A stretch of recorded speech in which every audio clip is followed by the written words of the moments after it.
Alrighty, welcome back to another episode of the Lookout Podcast. I'm joined by Wildland Firefighter Brennan Williams and I don't know if this is new to your resume, but Campfire Safety Educator Brennan Williams. Yeah, no, it is new as of Tuesday, Thursday. Tuesday, Thursday? Got my training assignment last Tuesday. Oh, under the Russ Bazell, right? Under Russ Bazell, the man himself. Yeah. Yeah, perfect, man. Yeah, that was pretty cool, man. The conservation days. And hang out with some young students, young minds. Yeah, it was really cool. I guess I didn't really remember it too well, but I remembered like the erosion table, like the trailer they had set up there. Oh, when you were a kid, right? Yeah, when I was in middle school. Yeah, and that's really all I remembered. But yeah, it was cool. They had like the different stations and like different agencies talking about a bunch of different stuff. It was cool to be a part of. Yeah, it was great, man. And I know, like, for me too, like as a kid. Oh man, I'm stiff from that hike today. As a kid, you kind of look up to those folks. You're like, wow, that's cool, man. These guys are doing something that matters, and then kind of get to be part of that. It's pretty sweet. Yeah, that's good. Yeah, make that work for you, my friend. Yeah, get comfy. The skits at the end though, dude, like they were awesome. Like every one of them, and they're all different. And the one that stuck out with me was when that little gal came up, and she's like, "Fire safety, brah." Is that what she said? Yeah.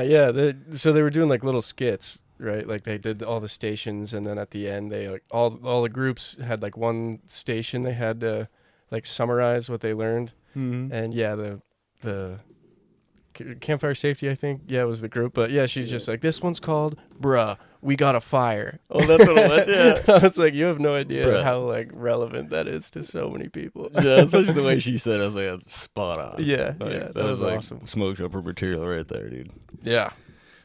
But no, it was really cool. Like, it was like a full circle moment almost, but also kind of not really, because at that age, if you would have asked me, if you think you'll work for the Forest Service or, be in any sort of like any public servant role, really, like I would have been like, you're crazy, man. Well, I'm gonna go be a businessman and get rich. But well, absolutely. here we are.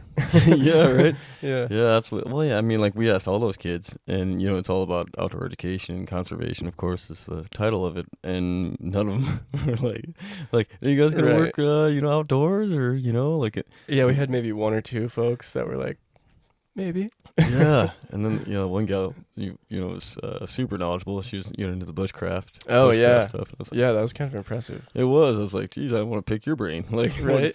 what books have you been reading? I should read some of those. Yeah, you have any recommendations? Yeah, that was cool, man, and it's just cool to see like the range of like education and even personalities right at that age because they're developing, and man, it's super fun.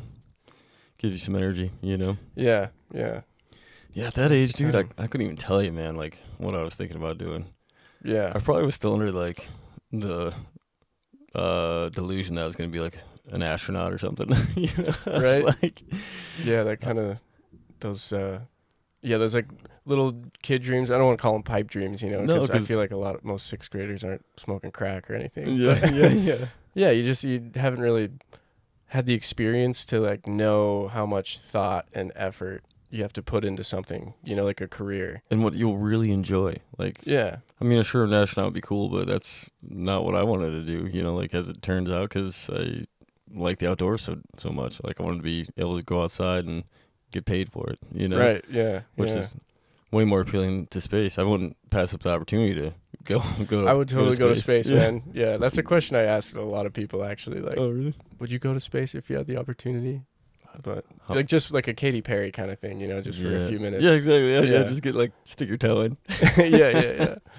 Like, just gonna say I was there. Look at the darkness for a minute. Feel small, come back. Yeah, no, exactly. Want to see the moon rise? Yeah, or the Earth rise, I guess it would be from the moon. That'd be pretty cool, man.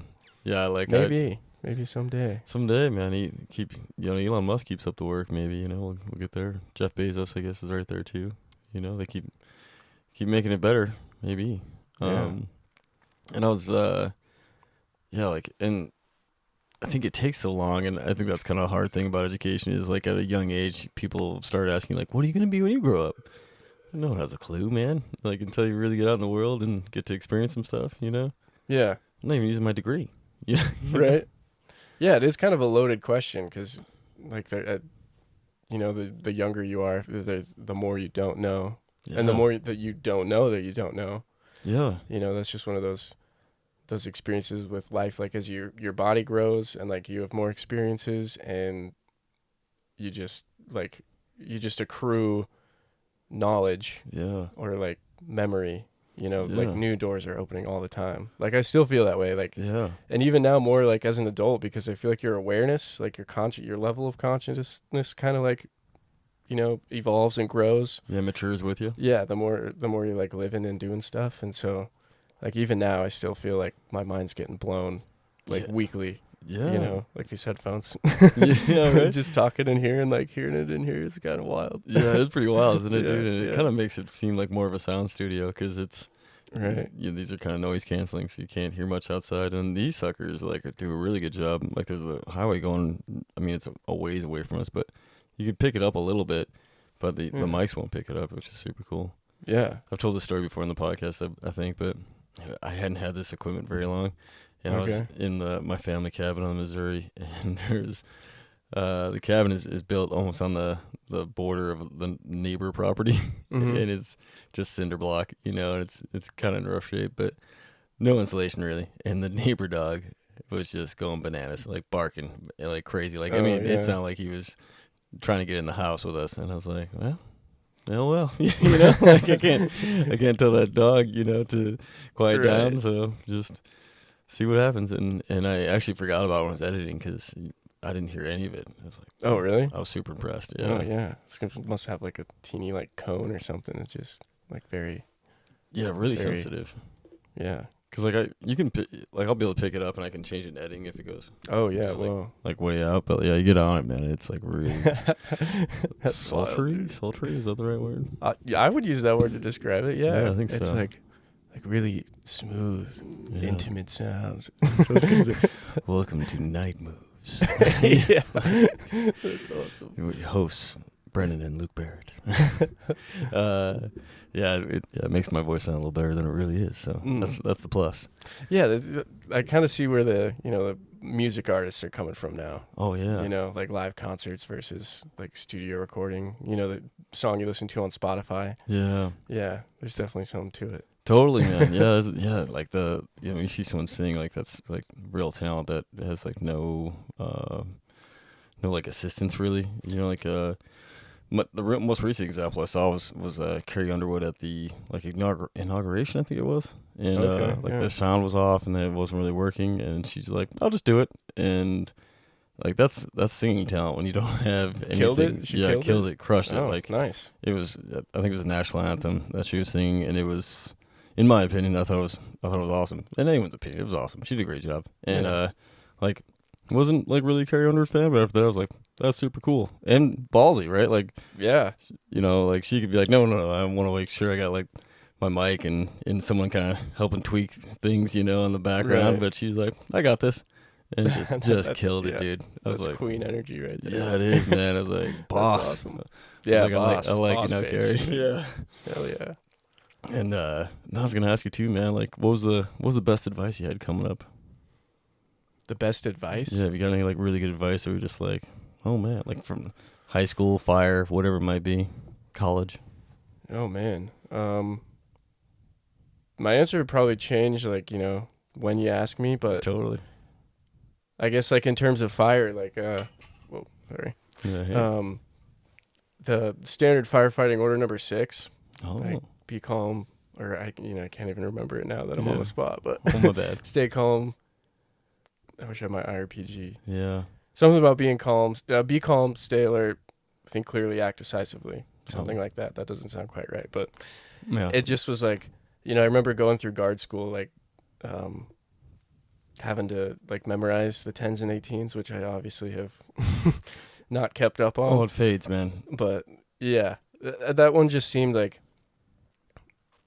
it was just it's so applicable, you know, like with just to everything. And I've learned a lot of lessons like through like working for the Forest Service and fighting fire and like working with people, being on a hand crew, that just translates so well to life, you know. But that one specifically, like, I think in any situation, like that's a good thing to do. It's just like, Yeah, take a breath, take a pause. Yeah, because if that kind of reminds me of another thing, the 14 Peaks documentary. Have you seen that? Oh man, Nims Purja. Yeah, holy cow, right? Yeah. At one point in there, he's like, even if you think you're completely fucked, you're only about 45% fucked. Yes. And he was like, I don't know what I was saying. I just made that up. But like, it kind of made sense, dude. It resonated with me because like, yeah, if you can just take a breath, because that's like the thing you need most immediately to like live, is like oxygen flowing through your blood. Like every time you take a breath, you have 2 minutes to live.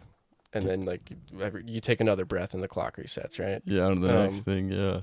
But so, yeah, even more than like food and water, like if you can breathe. And so I've done that a lot. I've like relied on that in like sketchier situations, maybe on a fire line, which I haven't had too many of, thankfully. Yeah. Like good leadership and knowing when to do stuff and when not to do stuff. But also just in like social settings, like in a really, really like busy bar or something, and like everybody else is just going crazy, just having a great time or having a bad time sometimes, you never know. But just really in any setting, like just taking a breath, man, it's really, really powerful tool that we have is like, just a normal function of our body. Yeah, totally, man. And not getting overwhelmed by the moment, because especially in fire, if you're all around you literally on fire and your life depends on the next decision, you still have like a half a second to gather your brain a little bit and be like, all right, where gotta go next? Where's safety? Right. There was this guy, and he was helping out with human anatomy and physiology. I wish I could remember his name, but he was an ex-Navy SEAL and just awesome dude. And my professor let him know, he's like, yeah, Luke was a smoke jumper. I think I was still maybe attached to the base, like not totally gone from the jump base, so I might have been still smoke jumping. Okay. Not active really, but like still, right. on the team a little bit. And but I was on my way out. I was done. I was done smoke jumping at that point. But it was kind of cool because he's like, oh yeah, all right. And so he came and talked to me afterwards, and he was helping grade all the tests. So he's like, he got through a few, and I was kind of down, just hanging out with my professor, and it was end of the semester. And then he came and talked to me for a little bit, and he like brought my test score back to me because he's like, hey, since you're still here, man, you want to know what you got? I was like, I'd love to. Because, like I was on the cusp of an A, and it could have, like, if I scored whatever amount of points on that final, like, I think anything under an A, or maybe like a high B, I was going to get a B in the class, so like I was on the bubble. And so I was like, I was pretty confident though. So I was like, we'll see what I got. And I ended up having a few points to spare. So I was pretty excited about that. And then we got to talking about just like kind of like what you mentioned about keeping calm when all around you's going bananas, and or when all around you's in chaos. And he's like, yeah, you remember the one thing, like, fly the goddamn plane. Like if you're a pilot and all around you fucking chaos, remember what you're doing. You're flying the plane. Fly the goddamn plane. He's like, he's like, I don't know how many people have gotten like messed up because they let the situation around them overwhelm them and they forget kind of what they're doing and then, slam in where it's like, just fly the goddamn plane. And I was like, that's a good one too. Yeah. Yeah. And he was kind of referring to like even like flying a parachute, it's like, like whatever you got to do to get yourself to the ground safely, like focus on like one thing that's like most important. And like at that time, if you're taking like gunfire or whatever's going on, or you're losing engine, and like something happens to your aircraft, fly the goddamn thing, like figure out how to get that thing to the ground, Yeah, it's like, definitely. He put it way better than that, but I was like, hey, that's pretty sweet, man. That's some good advice, Yeah, somebody told me that too. And last December I went, like, I finished work in like halfway through November, and then hung out for a few days, like hung out with some friends. And then in December, like the first 2 weeks of December, I went down to Arizona and got a skydiving license. I like went down to a drop zone down there. Cool. And took like the accelerated free fall course. So it was like a week, and you do like 25 jumps, and but from the first one, like your very first jump, like you have your own parachute, right? And I've never like done anything like this before, and So you like jump out of the plane and you have a instructor on one side, instructor on the other side that like hold on to you during the free fall. Oh, cool. But then once it comes time to open your parachute, you just like wave and pull, and then it's like, oh God, you know. And they like go over what to do and like how to pilot it and stuff, like in the ground school, like the first day. But yeah, I was having a lot of trouble like landing. Get a good flare going. Yeah. And like, you know, like keeping it steady and like not like reaching for the ground with your feet and just like a few things. And then I took, after like the AFF school, the next week was like the bro boogie. Have you heard about that? Oh, yes. Yeah. My friend Drew was kind of the creator of it, I think. Oh yeah, Drew. Drew Patterson, right? Yeah, he was down there. He was super awesome. Yeah, he's the man. Yeah, super welcoming environment. Yeah, it was really, really good to be a part of. So you were there for that, huh? Yeah. Awesome. Yeah, I met a dude at a basic academy, like the apprenticeship academy, last March, like March 2024, and the apprenticeship for the Forest Service, right? For fire. Yeah. But yeah, met this dude named Damien. Sick dude, just kind of like Damien. You know. Oh, you know Damien? Did you jump on him a call? No, he's not a jumper. He's not different Damien. Then. Damien Marischal. Oh no, yeah, different Damien. No, he was on I think at the time he was on a hand crew. Oh. At a Bly organ maybe. Oh. But he was like into skydiving. Yeah. And so he was you know, at Academy, he was just talking about it, and I was like, that's so cool. So I was like asking him a bunch of questions, and he's like, hey man, there's a drop zone like 30 minutes outside of Sacramento. Like, you want to go some weekend? And I was like, yeah. And so I did a tandem jump, you know, where like I'm attached to the person with the parachute. Yeah. But I forgot where I was going with that. He was That's pretty cool though. Is that where you found out about the Pro Boogie then? Yeah. Thank you. Yeah, Damien told me about it. He was like, "Hey man, like if you thought that was fun, like get your A license, come down to Arizona, the Bro Boogie, man, in December." I was like, "All right." And then I kind of like thought about it, you know, throughout the season, but then I got closer maybe like September, October. I was like, "Man, what am I going to do this off season?" And I was like, "Bro Boogie, man." Yeah, you know, I reached out to him again, and I got some more info, and then ended up like booking the spot for the class and everything. But that's awesome. Yeah, man. It was super cool. But yeah, the like fly the goddamn plane, like you were saying. Like I took after the second week, which is the Bro Boogie. Yeah. At the end of that, I took a canopy course, like the B license canopy course. Oh, sweet. So it's like the first, you know, you do the AFF school. That's like your basic. You get your A license. Oh, gotcha.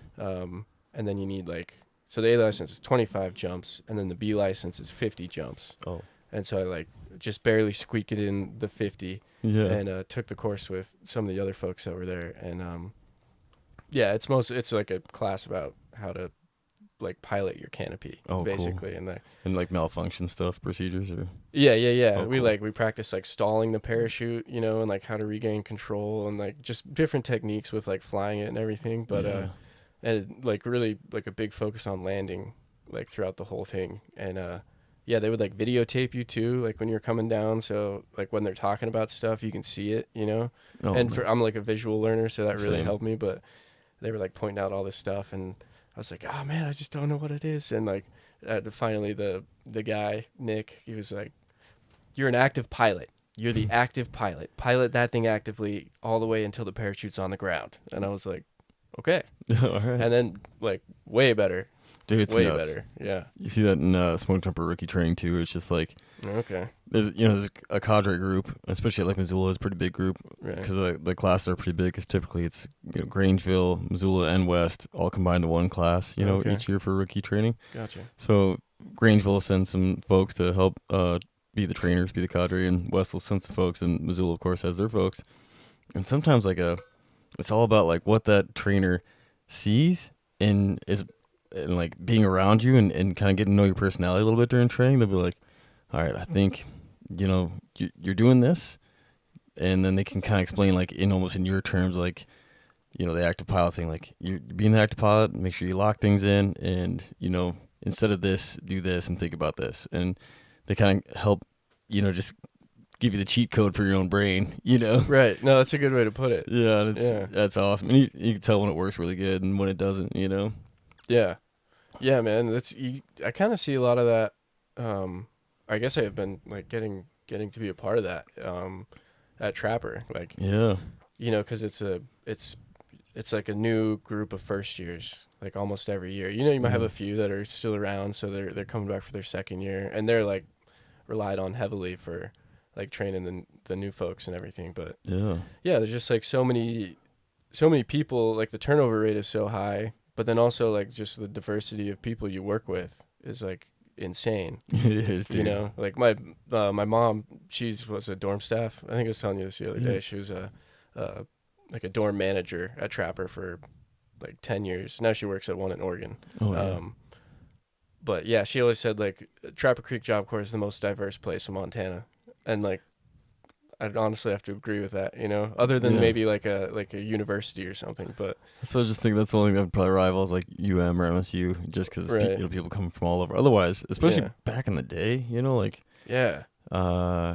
man, I mean, Trapper recruits from nationally, you know, and I think always has. So it's like, yeah, you're getting all kinds of diversity at Trapper, you know, versus like anywhere else in Montana, you know?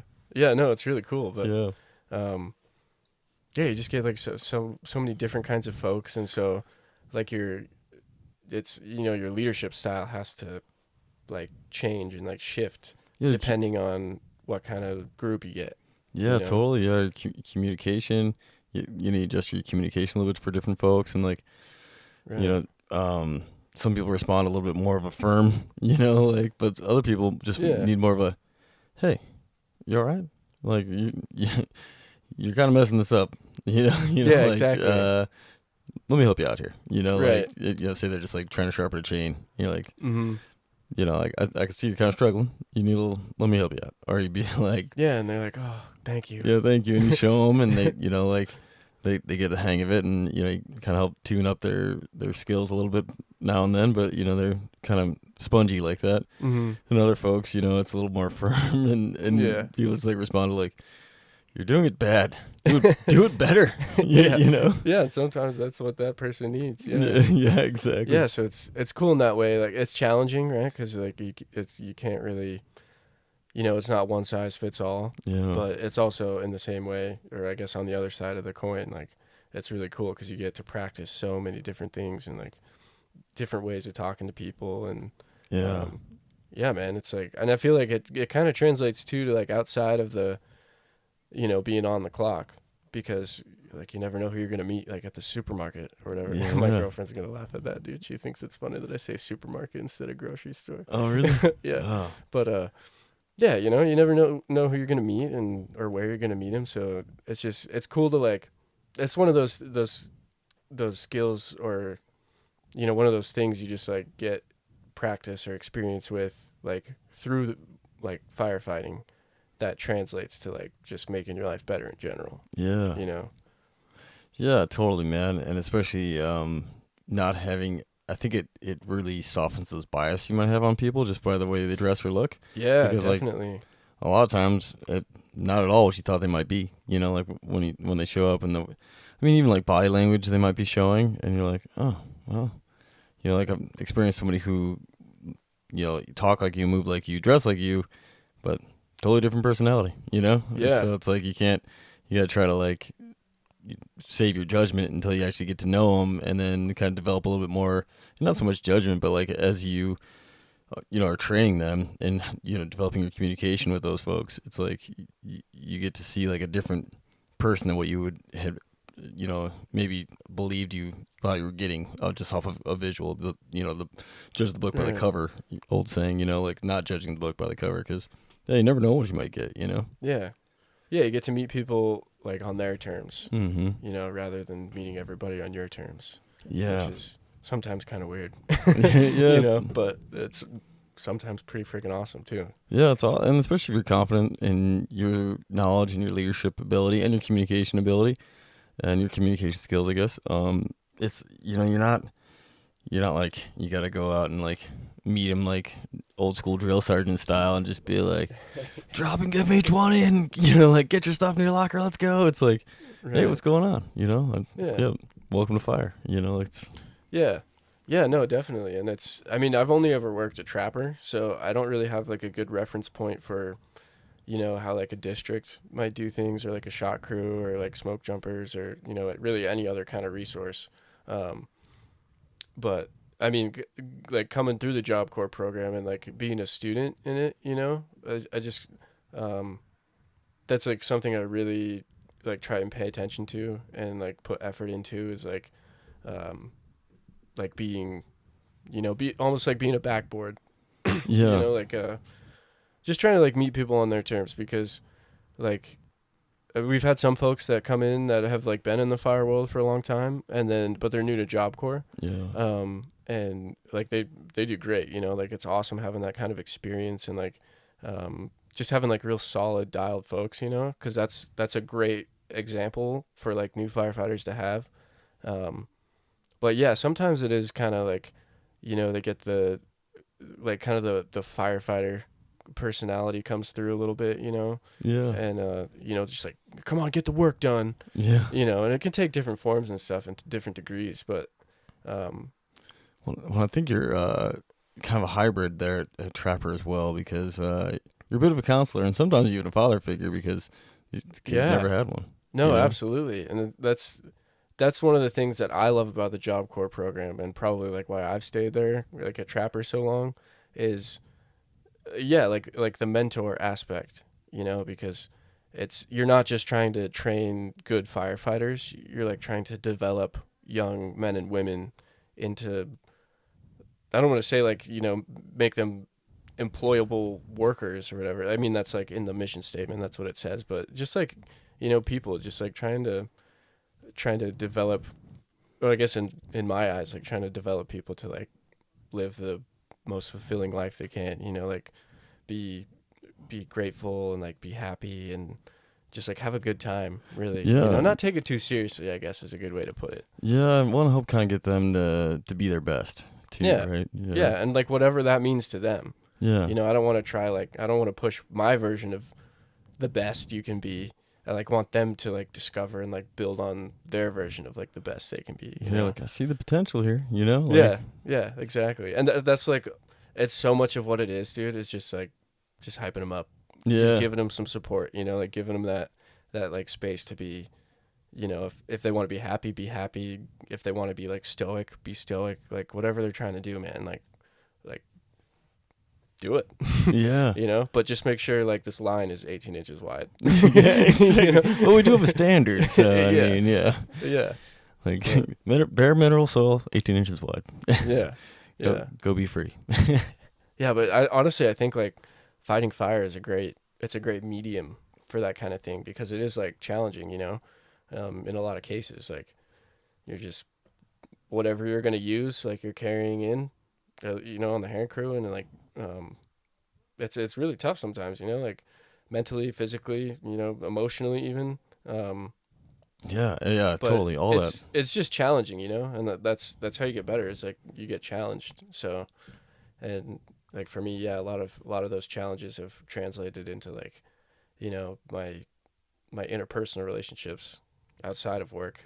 How I conduct myself, how I like talk to people, how I think, honestly, too. Yeah, how you perceive people, right? Like that's what I was trying to get at before, is like how you perceive people, like yeah, man, it's very cool. I think it definitely developed who I am as a human, and maybe a little bit polished a little bit more parts than I would have had if I wasn't in fire, because you live with people all summer long, also the whole summer, and you gotta get along with these people. You're trying to be your best, and because hopefully they're trying to be their best. So you want to be, like a good teammate, and also a good firefighter, and all the things, right, that you're trying to do to into a summer season.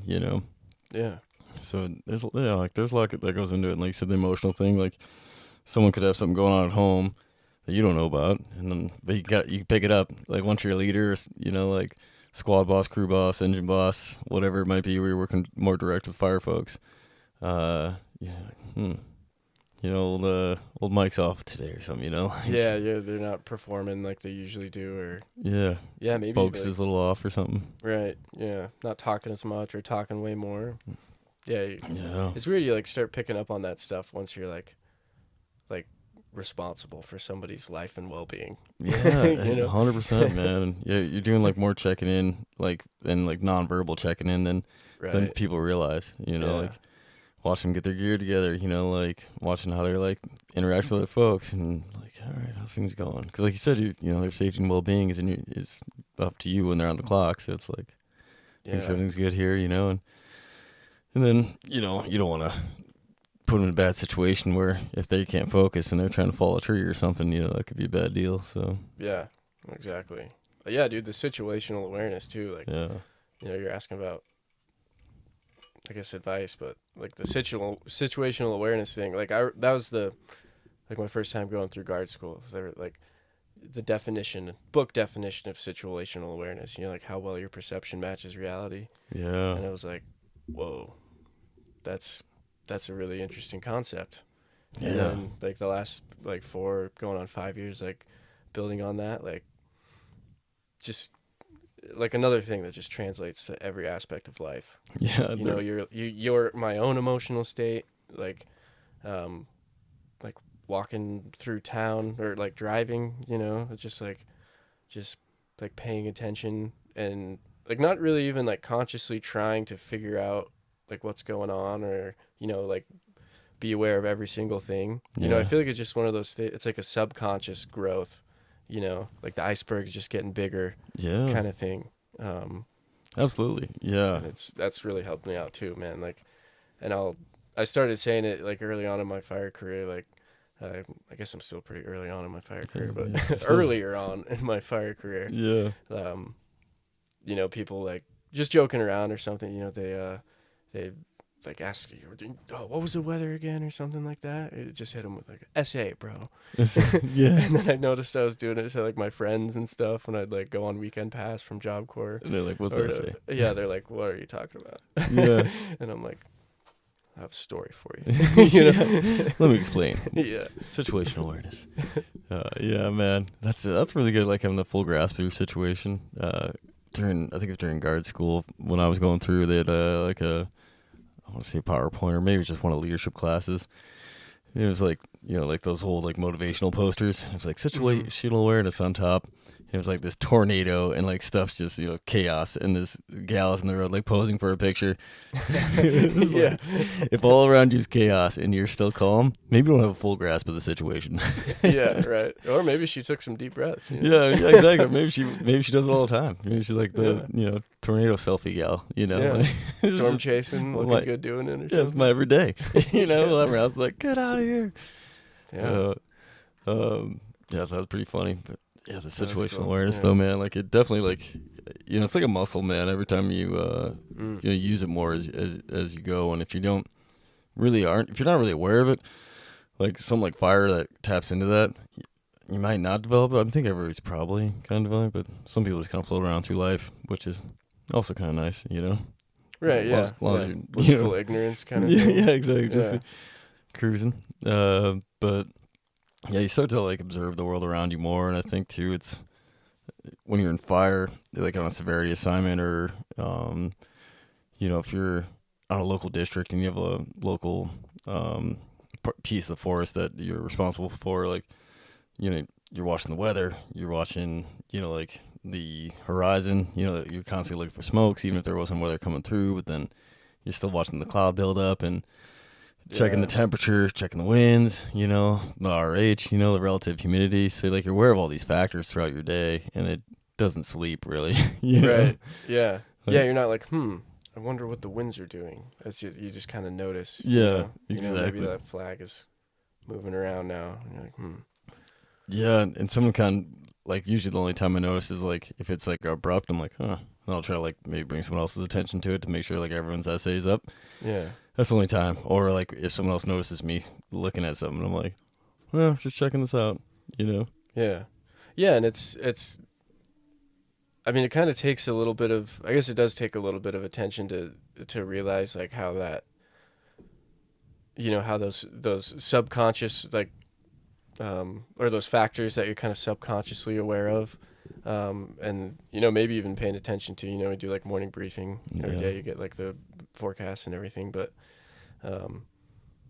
like what the cloud cover is, like is there a build up, like what direction are the winds today, like did it rain yesterday or the past couple days, like all that stuff, like it all kind of culminates into like when you get that smoke report call, like your mind has already got a head start on like what you got to do, or like maybe what could potentially happen. I was gonna say the kind of expected fire behavior. You're like you already have an idea of like what you might get into, and then in a local district you have a pretty good idea of what fuels you're going to be battling, so you have that helps paint the picture on like, well, it's type 5 now. By the time we get there, is it going to be type 4 or type 3? Depending on the conditions. Yeah. Or if it's early season, even like right now, you're like, it should still be a type 5. And a lot of times, like volunteer fire department's so good at responding, like they might be on it like way before us, and usually they do a great job of just hammering with water when they get there. I love to see that. Oh, it's so great, man. I appreciate those guys so much, or those folks so much, guys and gals. So much.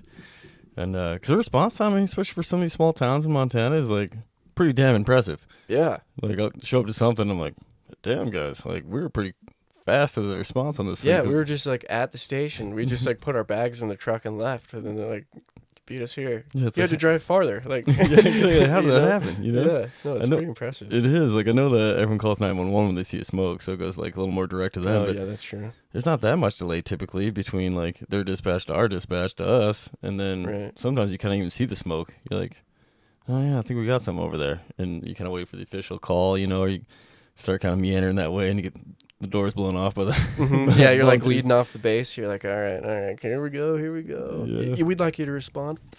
Yeah, we're en route, and then but the volunteers can run code or whatever, so they can throw lights and sirens and roll. So like that's true too. Yeah, they blow by me, and I'm like, well, we'll see you there. Thanks guys. Which is awesome, because then it's like they're gonna get like a little quicker response and start knocking it down. And typically they don't want to spend too much time out there, so they're pretty happy when we show up, because then they just hand it off to us, and it's like, thanks guys, like see you in the next one. Yeah, exactly. Yeah, I always thought it'd be pretty cool to do something like that. Like really get you part of the community, because they do so many like little charity things like pancake breakfasts and stuff. Yeah, exactly. Like just really being like a community staple like that, and then yeah, it's awesome. I don't like the volunteer part. Just like I think that's so cool, because right now, I mean, like I gotta work, man. Yeah, exactly. I gotta make some money, but I could definitely see myself doing something like that. Later in life, once I've hopefully figured some stuff out, and like have time and like the energy to like just stay active as like part of the community. Yeah, that's huge, man. I think I've mentioned this before on the podcast, so apologies folks, but these things called blue zones. Do you know about them? Blue zones. They're like ultra agers, or folks that are like older and healthy, like super healthy. Okay. I think everyone's about, I don't know, I mean, I'm gonna mess this up because I haven't looked at the data in a while, but I think everyone's like 100 plus years old and like functional and like super healthy. Oh, whoa. Yeah, and they contribute. One of the factors is like to community, most like, because there's these little zones around the world they call like blue zones that have these folks that are like healthier, living longer, and maybe some other factors that brought their attention to these areas, because they're kind of small like areas. Like, why is this, like, what's going on here? Is there something in the water? Like, is it something in the air? Like, what are they eating? And is like anything, it's a multitude of factors. And one of the things they found though was the community aspect, like, because they're looking for those common denominators in community, and I think activity, staying active and eating right was pretty big. But I think some of the like other things like smoking and drinking, like the usual factors that shorten the lifespan, I think weren't even really a factor in these communities. So they're kind of like, wow, it's so powerful just being like part of your community is a huge thing, Yeah. No, that's awesome. Yeah, you said blue zone. I was like everybody's sad? No, I know. That's like the opposite. That's way better, man. Yeah. Oh, yeah, man. So, and one of them's like, I think not far outside of LA or something. It's in California. In kind of a high populated area. Because I was thinking it was like, it's probably going to be like Buddhist temples. Right. you know, like where Yeah. people are super chill, meditating, and not getting too spun up about things. But yeah, like one of the spots was in California, and I was like, wow, that's pretty wild. And it's like, yeah, wow, yeah, almost like within a neighborhood, kind of small. Like it's maybe a little bigger than that, like a little community. But I was like, oh, it's important to be involved. Yeah, man, for real. And we were talking a lot about work-life balance up at Lake Como the other day, but like, I've noticed a difference, even like the small changes that I've made too, like just like, not getting so augured into you get that overtime during the summer, and like taking time off, like taking a week or two off here, taking like, going on a trip or something like post-season, but yeah, dude, just like spending time with friends and like family, especially. Like my family's pretty spread out, so just like making the rounds, and like even from like a long distance, like going, like I went to a family reunion last summer in Durango, Colorado, and it was just a weekend, but like, dude, my cup was like overflow. It was like spurting. It was like Old Faithful, like geyser, man. It was so good and like so refreshing, dude. Just having that, just a weekend, with like some, in this case, like my family, but just people that you love and people that love you, and you can like just like laugh with, be yourself with. Yeah. It's so important to have at least like one person, I feel like some folks maybe don't have that. Yeah, dude. And that's like another part of something I think about, at the Job Corps too, is like you never know. Yeah, some students don't have anybody. I'm not saying like I'm trying to, like be best friends ever and, spend every minute with them kind of thing, but just being like, just give them that kind of attitude, or like somebody cares attitude. Yeah, man. Just like take some time, take some energy, care a little bit. It's like, it's huge. It's insane, like the difference can make. It's paying it forward, man. It goes a long way, and because especially they haven't received that kind of compassion or care from anybody, and especially someone they look up to, like a mentor. They're like, oh, that kind of feels nice, So yeah. Yeah. No, and that was something that I learned from my mom too, like when she was a door manager, because she was a door manager at the same time like I was like a student. Oh, really? So that was actually really fun, man. Like, that's pretty cool. We kind of kept it on the DL, and so somebody, one of the other students would be like 6-7 months in, and I got to call her Miss B, same as everybody else, would not do any like mom son stuff. And so, yeah, people would like, they'd be hanging out with me for months and like hanging out with her for months. And then one day just like somehow like somebody else tells them, or they find out somehow, and they're just like, what? But yeah, man, just like that was a really cool opportunity to be able to like see her operate like in her professional realm, and just kind of be like sometimes involved, but most of the time just being a fly on the wall. Like, it was because I always knew her as mom, she's just my mom kind of thing. But to see her in the professional, but yeah, to see like Miss B, dude, like to get to know that side of her, and yeah, dude, it was incredible, man. And I learned so much about like just like patience specifically, dude. Yes. She's the most patient woman I've ever met. But just like, just being compassionate, being kind, like listening, like if somebody walks through the door and they're like, you can just tell, they're kind of antsy and stuff, she would just be like, what's going on? And they'd be like, don't know how to get it out, or, whatever. And she'd just like gently close the door to the office, and then you could just see him like through the window, just like having a talk. And I'm like, I don't know what they're talking about, dude, but that dude is getting healed. Yeah, totally. Just like that mom energy is just, it's so important. It's so beautiful. So beautiful. So important, man. And we've all had that a little bit throughout our lives, whether it's directly from our own mom or from just a teacher that really cares, That is so important, man. And it's like the healing part, like you said. There's not much better healing out there than that mom care energy, Yeah, dude. Like, it's huge because it creates this space that's warm and inviting and safe, and you're like, come on in, let's talk, and it's like unjudgmental, it's just like, I'm here, to help you. And it's like, you don't get that, man, like everywhere, Yeah. Like even as a buddy, you're like, I gotta tell you something that happened to me, you know, like whether it's, you know, something embarrassing or whatever, you know, and they're like, are you judging me because I made a bad decision?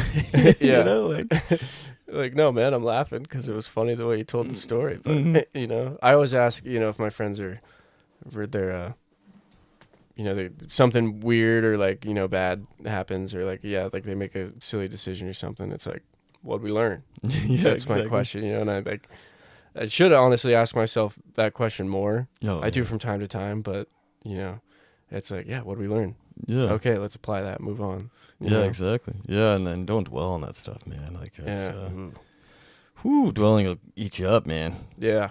Eat everybody up. You know, you focus on something bad that happened to you or a bad situation or just little things, right? If you're like, man, it's been a week, you know, like little things just keep happening. You're like, and you start hyper focusing on that, man. It's gonna, those little things are turning to big things, you know, big bad things. Yeah. So like not trying to dwell on that, like you said. Move on, you know. All right, that happened. Move forward, you know, next mission, next thing, you know, stay positive. Yeah. Yeah, can't win them all. Yeah, can't win them all, man. And stuff happens, man. You know, Murphy's Law is a bit of a real thing out there. You know, anything that can happen will happen or whatever, you know. Like, yeah. So, you know, and I think that's having that good mindset of like, on that, you can't be ready for everything, but also like controlling how you react to like whatever situation comes up. Like, it's easy to be like, oh, you know, like some good news, like, hey man, you won the lottery. You'd be like, holy shit. But Yeah. like, hey man, this really bad thing happened to you. Like you lost a family member. It's like, oh fuck, you know. But like being able to like, it like for me, I almost take a tactical pause, like inside. Like I can feel almost like my heartbeat almost like kind of like stop for a second and just like analyze everything and just be like, oh yeah, that's not good. You know, like that's not what I was hoping to hear today, but thanks for telling me, you know, instead of like just like an outburst of like, why? You know, it's more of a, all right, well, yeah, that sucks, but thanks for telling me, you know, and yeah. what do we do now, you know? Right. Next thing. Yeah, man, it like takes some time to process, like digest that kind of thing. You know, I'm definitely that way too. Like, yeah, I'm more of like I feel like when I get like, you know, some bad news or something, or like something doesn't go the way I wanted it to, I'm definitely like kind of shimmy off on my own, you know, and like kind of just like take some me time to you know, like let it digest or, you know, do whatever I have to do. It's more like definitely independent in that way, but yeah, some people they'll just like let it all out right there. Yeah. And honestly, I respect folks that can do that, because I feel like I've always been a little, I don't know if like ashamed is the right word, or like you know, like scared to do it, but for whatever reason, yeah, I just tend to want my own time and my own space to deal with hardships. Yeah. But that's like another thing that like being in the fire service is like helped me improve on and like helped me grow in, because sometimes, you know, you're with your crew, and you can like kind of sneak away for a little bit, but especially as like a squatty, you know, or like somebody that other people are like relying on, you can't leave. You can't like be on your own, you know. So that's forcefully I've been like, you know, given opportunities to improve on it, not by my own choice, but I'm grateful for that too, because if it was my choice, like I would never improve on it. Totally. You know, so it's like kind of that like forced uncomfortability. That's like, oh man, that's a sweet spot for like personal growth. Yeah, no, that's a great way to put it, dude. Yeah, like it. Compartmentalizing stuff a little bit too, like prioritizing, like, you know, like you said, if you're involved in like some kind of, you know, operation like fire, you know, whether it's like a initial attack or, you know, extended attack, you maybe burn operation, like whatever you're doing that's like needs your attention. So like, you know, some information comes, especially now that we all, you know, cell phone era, everyone's got a cell phone, so information can hit you at any time if you got a cell phone signal.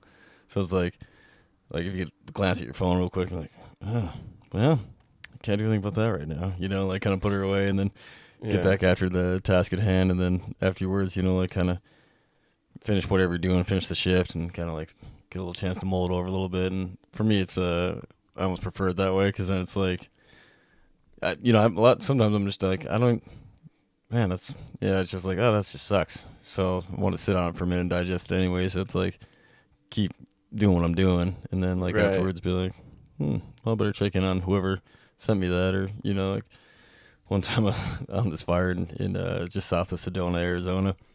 And it was definitely an IC3, but there was an IC3 available. So I was on it.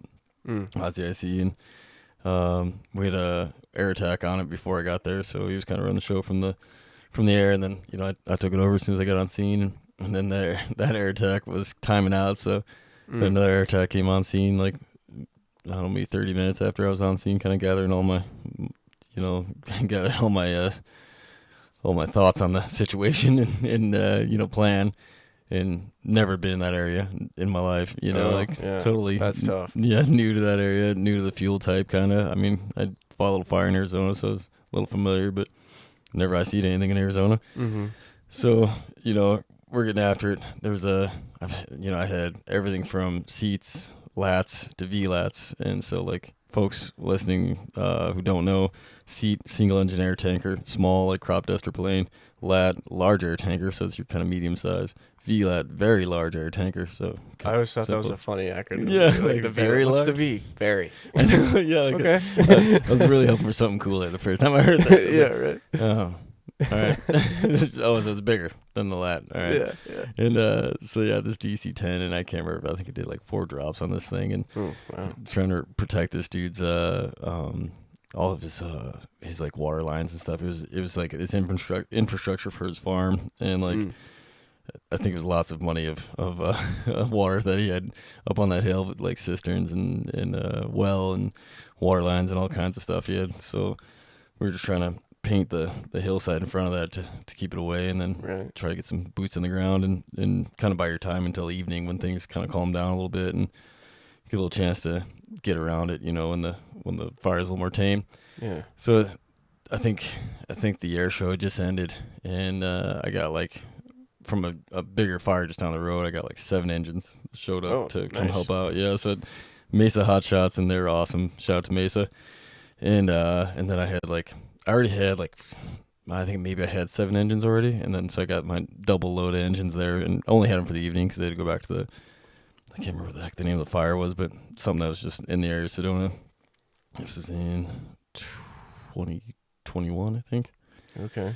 So, some folks listening may have been on that fire, but get a text message, and there's only one spot that really had any service. It was kind of down by where I was hanging, so I could talk to the FMO and dispatch, and it's like a text message, and my wife's like, was pregnant at the time. My wife was pregnant at the time, and she's like, I think my horse is dying, and this is like her childhood horse, and it's at our house, I was like, it's back here in Montana. I'm in Arizona. I'm like, fuck. Yeah. That is not what I want to hear. And this horse is awesome. I mean, he's, like I said, my wife's had him since she was a little girl, and he was pretty young when she got him, and so had a long, long time. And he was like part of the family, man. This guy was like a dog, and he was so cool, man. And I was like, oh, that's awful news, So I was like, I think I had a quick minute, before these engines showed up to like give a shout, and I was like, hey, what's up? And then I was able to kind of coordinate and make a few phone calls back home and get my older brother coming up to come help her manage this horse. And nice. And we ended up having to put it down. Like it was really old, but that sucks. Yeah, so I had to get a vet coming and stuff. I think my wife handled that part, but help kind of reassure like that's the right thing to do, and meanwhile, I got a goddamn IC3 fire wrestling, and but like and this the reason why I told that story is like tying like we were talking about just like your operational ability and how it grows with you, and fire does a good job of introducing you small, right? You start as a firefighter type 2, and just kind of like support, right? Like you're not in charge, you're not going to be in charge of anything, you're just except maybe trash. Dude, clean up, especially on a crew, and then just Pulaski motor, you're there to dig line and support, and then help with some hose, and all those things. And then your second year, you start getting some responsibility, maybe even like help run the pump and run the engine and things, getting some little smaller things. So you get this like growth with your career. That's pretty cool. And that was kind of like almost like a culmination of all the experience I had, because I've been a smoke trooper for 5 years at that point, but a district firefighter for 5 years at that point, and just been all over the nation fighting fire, from Alaska to Arizona to Tennessee, and Kentucky. So it was like, I had all this experience that like helped me manage that situation that like when I was younger, that might have crushed me. Right. Yeah. I mean, the fire alone would have crushed me, because like I struggled so hard on my first IC5 that was like dead pretty much. Like it was a single tree lightning strike. Yeah. It wasn't doing anything, and I just could not get my brain to work a mic, radio. To talk to dispatch. My hand was shaking. Yeah. I was like, dude, you haven't even talked to dispatch yet. I'm like, I know. Oh, dude. Yeah, it's terrifying. And then, but yeah, man, you're right. You're just, the more you do it, like the more slides you get. It's like, now it's just like, hey, dispatch, what's up? Yeah. And you almost want to like call him a nickname or something. Yeah, totally. Man. Maybe getting too comfortable, but no, that's like when I was jumping, I was kind of like that, man. I was like way more casual, and I think a lot of the dispatchers kind of appreciated it, because I was more personable too. Right. So hey, how's it going? Like appreciate you guys. Like just kind of fire. Here's a quick size up. We got got some folks engaging right now. I'll get back to you with a better size up and some needs here in a minute. So stand by, or whatever I'd say, and then go assess the fire, figure out if like I have enough resources and whatever else I might need, and then check back in with dispatch with a better size up of like spread potential and size and all that stuff, and then and what my future needs were looking like, and then usually after that, I get the phone number, so so I wasn't tying up the radio, I'd call them and be like, hey, what's going on? How you guys doing? And if they weren't too busy, like in this fire I see it in Bozeman that we jumped into when I was jumping out of West, and like it was super slow. It was early season. I think it was like right around the same time of year as this, like end of May, June or something, and probably June. And we're the only showing on the whole forest, and I knew that, so I didn't mind kind of tying up the phone a little bit to just talk to them a little bit, and I knew I'd be working with them a lot this summer, so like I was like, hey man, what's your guys' background a little bit, because they asked me mine, and so I asked them theirs, and just building those relationships, man. I mean, networking is like huge, and especially like I think dispatch doesn't get enough love sometimes. So it's like, I really appreciate you guys. Yeah, totally. No, that's awesome, man. Yeah, I love it when people are a little more like laissez-faire on the radio. Me too. It's like some burns or fires I've been on. It's like it just seems like scripted. Yeah, they're like reading off a script, and like I get it in some ways. You need like that common language, common terminology and stuff, so that everybody's on the same page. But like throw a little flavor in there. Put some chili powder in it or something. Like spice it up. Yeah. Well, and I think also like it lulls you to sleep, right? Because then it's just like a radio broadcast, like like a weather update, and you're like, if you get too many of those and it's on that monotone thing, your brain starts kind of focusing on something else. So like, right. I do the same thing, like especially if I, knew the guys pretty good, like one of my good buddies who was on this fire with me outside of Superior, the Sunrise Fire, I think it was, and his last name was Martinez. I'd be like, Martinez, like, and I'd be like, this is Barrett, and then he'd like, radio back, and just like little things, like you said, it doesn't have to be something crazy, but just like attention getter, Yeah. Yeah, and I feel like there's a lot of that, like, on like crew nets or something. Mm-hmm. You're talking to somebody you're familiar with, but I love hearing that on like a big campaign fire where you're trying to get like the crew next to you, you're just like, hey, whatever, like, hey, Trap Creek, what's cracking, man? Where you at? Yeah. I'm like, oh man, I kind of want to go face to face with this guy, see what he's about, Yeah, totally. It made me think of like the hoot, like, give me a hoot. And I love the hoots. Oh, dude, and all the different hoots you hear, like everyone's hoot is so unique, dude. Yeah, dude. No, the hoots are awesome. This one guy would just scream, man, like this awful, like it sounded like a bird dying, like scream. Oh, jeez. But it was hilarious. Like, and you don't know what's coming, right? Like no idea what this guy's hoot was gonna be like. I was like, "Hey man, give me a hoot," and then he just like screams, and I was like, "Gotcha." Yeah, man. No, those are fun. Yeah, usually my hoot is like my ski call. Oh, like skiing up at Lost Trail a lot, and try to find each other in like the woods, or your friend does something sick, you just give them like a but like really loud and like really unapologetically doing that. Oh, totally, man. That's what I like it too about fires. I think people like you get kind of overly tired, you know. So like your whatever kind of censorship or like breaks you might have on your personality start to fall off. Oh yeah, those days where everybody's loopy and like just being kind of crazy. Yeah, man. You get about halfway through a fire assignment and like the brakes are coming off. Everybody's like control mode in their personality and super funny stuff comes out. Yeah. I mean, like, great songs have been written on fires and, like, just cool crew stuff and little inside jokes, man. And, well, and the riddles start going around. It's such a great environment. Yeah. No, it really is. It's been the coolest job in, like, so many aspects, you know, that I've ever had. So it's, if I ever decide, it's not the move anymore and I, like, try to find something else, like, I think I'm going to have a tough time. Yeah, I think that's why a lot of folks do have a hard time. Yeah.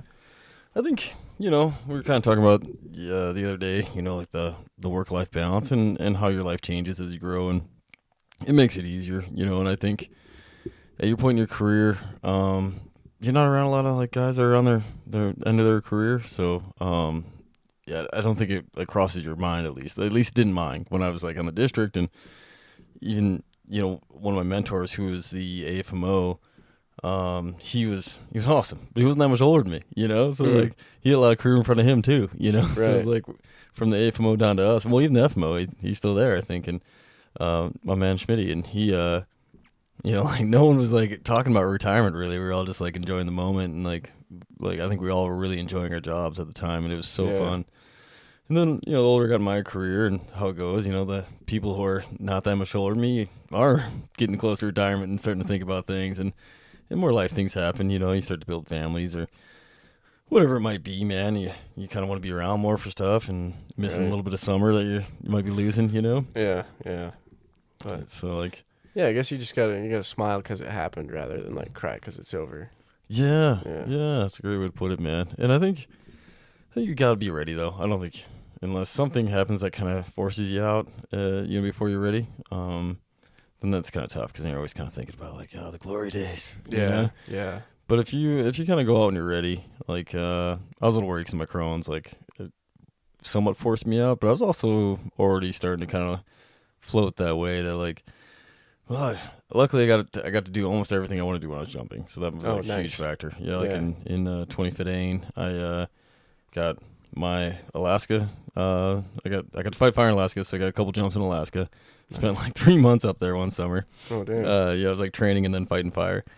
And then I got to go to Miles City and get my Miles City jump, which also ended up being a Whitehall jump. So I got to jump my hometown. Oh, nice. Yeah, that's cool. Whitehall, Montana. Which is like, I don't know too many people have ever jumped their hometown. Yeah, no, that's wild. And dude, it was such a like superstar jump too, like movie jump, because it was on the north end of the tobacco roots, which is like just outside of town. Right. And the angle that it was at, it was like the fire was like presenting towards town. So like the jump ship was orbiting like in this kind of almost like a show. So like so many people that saw that jump that I didn't even realize it, And my dad might have been spreading the word a little bit before I got there, because the jump plane flies so low that I had cell phone service, and it was funny because we were flying to a different fire initially, and then my dad sends me a picture. He's like, hey, why don't you come put this out? Why don't you and your buddies come put this out? And nice. Sent it from his porch. I was like, oh shit, that was a pretty good fire. Like it's putting a pretty good column,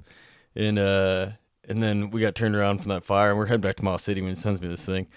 And then all of a sudden, someone yells, like the spotter yells or something like, hey, we got another one, don't get too comfortable, and I was like, oh shit, Pops, think we might be heading your way, and I think we were on Bozeman at that point, like we turned around, then turned around again, and then someone talked to the spotter, and I'm like, by chance, are we heading to Whitehall? I could yell at him, and he's like, yeah, how'd you know? And I show him the picture, and he's like, can your dad send some more photos? Do you know where that is? And I was like, yeah, man, So like, that's awesome. Yeah, my dad sent a bunch more photos and like kind of give a better idea, like, because it's real time, like, and so we go jump it, and my dad even came up. He's got this little Jeep, and oh, nice. He's like, you guys need anything?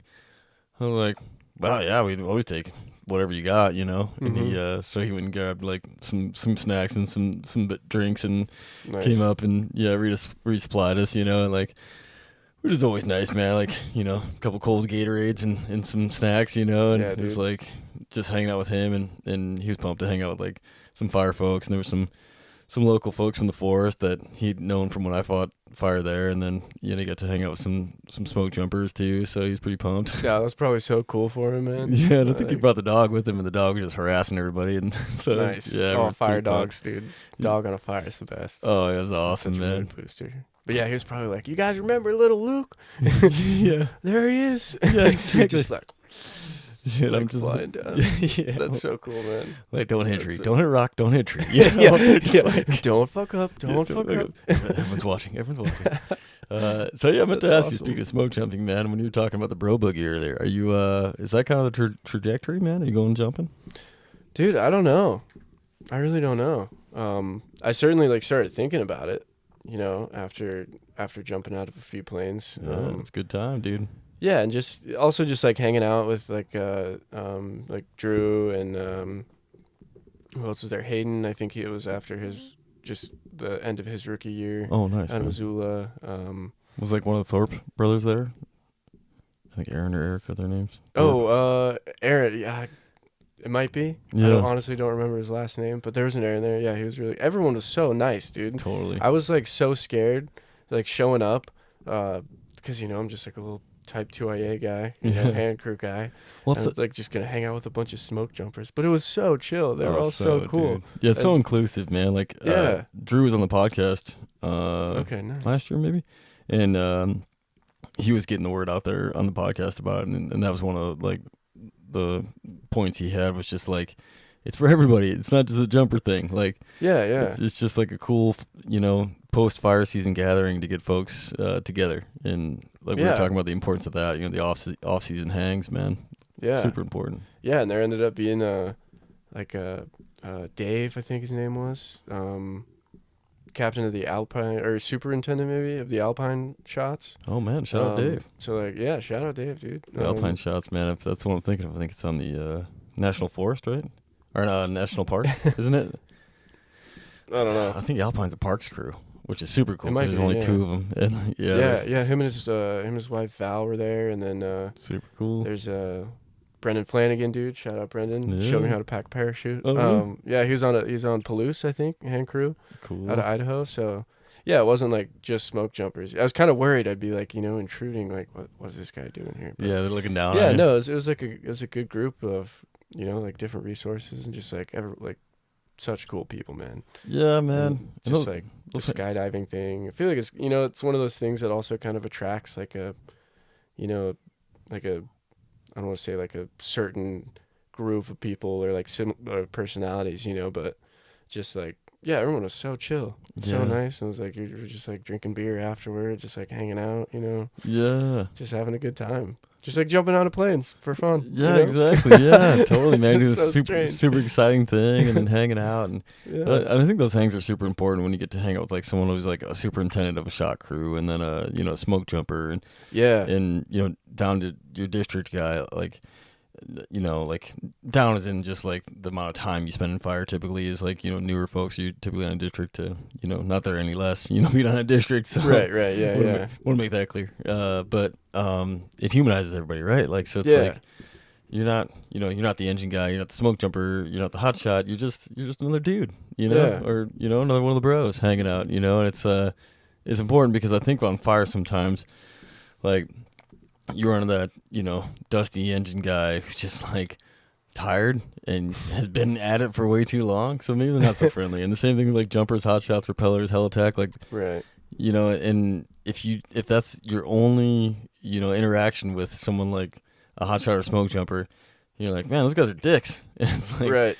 Well, you don't really know where that guy's coming from, or gal. Like they could have just like come off 40-hour shift and they're just spent, Yeah, exactly, man. They're like, all they're thinking about is going to check out and go check out again to, sleep, check out of the fire and then go check in somewhere to sleep, and it's like, so giving folks a little grace, but also like getting to hang out in the off season. You're like, oh, heck yeah, man. And then it takes out the intimidation thing, because like hot shots can be intimidating, and same with smoke jumpers because they do some really cool stuff, and the training's super hard. So you're like, oh man, like when I was coming up, there wasn't a hotshot crew on the BBRD, so it was like there was like kind of this mystical thing, like, oh, watch out, you know, like, man, those guys are tough, you know, like, like, wow, you know, like these guys are rock stars, and they are. But like, once I got to know them, like, oh, yeah, they're just firefighters like us, you know, like they're just done a little bit more than us, you know, like they just, you know, their main focus is fire, so like they get a lot more experience, and they have, you know, hard training in the beginning of the year, and you know, it kind of helps sustain their season. But like once you kind of humanize them a little bit, you know, it's like, oh, cool. And then also I think it makes it be like you're more likely to want to be a part of that group, right? You're like, right, yeah, like, oh man, these guys are great. Man, I love to fight fire with these guys, you know. Totally. And I use the guys as unisex, you know. Like, yeah, guys, folks, folks, crewmates, whatever. But yeah, no, it was a really cool, like it was a very eye opening experience, you know, like brought a lot of good perspective too, because just hanging out and like picking their brains, you know, about fire, or like career, or just about life, you know. People have, you know, smoke jumpers are it's like a profession where not very many people do stuff like that, you know. So it's just like people have in these like weird, crazy like careers, they just have like so many cool stories, you know, about like the career, but also just like about life in general. So it was really good to hang out with them and like pick their brains about work and like, you know, fire, and you know how their career went. And then, you know, it was like Drew, I think, had been at Missoula for like 17 years, and then he went back to Redmond now I think he's a loft manager there. But you know, like he had a first year at some point, you know. So and he was telling me like about that, and like how he got started. And I think he rookied out of Iraq, you know, so it was kind of cool going back. He was like going back home. But yeah, man, it was super awesome. And I wish those kinds of things were like more like frequent or more available, you know, which I guess they are. I feel like if you're looking for that kind of thing, they become so much more available. And it's, you know, and they're just kind of small scale, right? Like the bro boogie and like the putt and pull and things like that. Dude, I was sad I missed that, man. I can't remember what I was doing. That was might have been in Virginia, or no, I think it was at Academy. Oh, maybe it was at Advanced Academy. But that's a good excuse. Because I went last year. Oh, cool. Like I was helping, like I was like the skeet guy, you know. I was like pushing the button for the clay pigeon to fly out. Oh, it was so much fun, dude. Oh, that's so cool, just like man. meeting people and like interfacing. Yeah, it's a great way to start the day, man. You know, going out to the trap range and super early and just hang out with folks, and people are getting ready for the day. And you know, some people are doing the full gamut, you know, like they're getting there in the morning, or gambit, and they're, you know, starting their day with the trap shoot, and then they go to, you know, shoot some golf, and then back to the putt or Highlander for the like social afterwards. And you know, they're competing for prizes and you know, like the trophy, and it's really cool, man. Yeah, man, that after hour hang. The after hour hang. It's sick. Yeah, I also went to the what do they call it? The Fire on Ice. Like that fundraiser hockey game they have in Missoula. Yeah, that's Clint a great was one. telling me about it. Shout out Clint. What up, dude? Clint. Me and Clint play on the JV team together. Oh, really? Yeah. Oh, you were playing? Oh, yeah, man. Oh, shit, I didn't know that. Yeah. Damn. That's sick. Yeah, me and Clint, I think we played the exact number of games. Like we both got picked up like the same time, and it's been awesome, man. And, Clint's been dope. Yeah, Clint's been a rock star with that stuff too, man. Like helping out with the fire and ice, and then he's been a big part of the putt and pull every year. So super cool, man. No, he's awesome. Yeah, I remember he scored a goal like in game, and then like another one in the shootout. And I was like, oh, dude, it was so hype. Yeah. I brought my buddy Caden too. Like one of my friends, he was like working at the hospital. You know, he's not in the fire service. Oh yeah. But yeah, and just like having those community events and like meeting people, you know, it is like a very humanizing thing. You're just like, dude, they're just dudes, or they're just gals, you know, they're just doing their thing. You know, it's really cool to like just build those relationships too, like with your work, like the people you work with, because you spend so much time, like especially on a crew, like a hand crew, but even like I bet smoke jumping too, and like engines, you're working with like relatively the same group of people for like months at a time. Yeah, you know? totally. And sometimes like 2 weeks, like where you see them every single day, like most of the day, even when you don't want to. Yeah. And like for some people, like in some circumstances, just like, you know, work friends or, you know, coworkers, and you like never hang out after, which is totally fine. You know, like you're not going to be, you can't have like 100 best friends, you know? Yeah. But Yeah, and to just kind of incorporate that, like, you know, your friends outside of fire with your friends or your coworkers inside of fire, because then it's just like you're talking about like community, you know, like living longer, being healthier, being happier, like, you know, the more that network is together, like, the more the better it is. Yeah. Yeah, I totally agree, man. Yeah, I think that's a good spot to end it, I think, my friend. Yeah. Yeah, we've been at it for a while, man. How long do you think we've been at it? Oh, it's already past 8, dude. Yeah, that's a while. That was a good one, man. Cool. How long do you think we've been at it? You want to take a stab at it? Oh, you got a timer over there? Oh, yeah.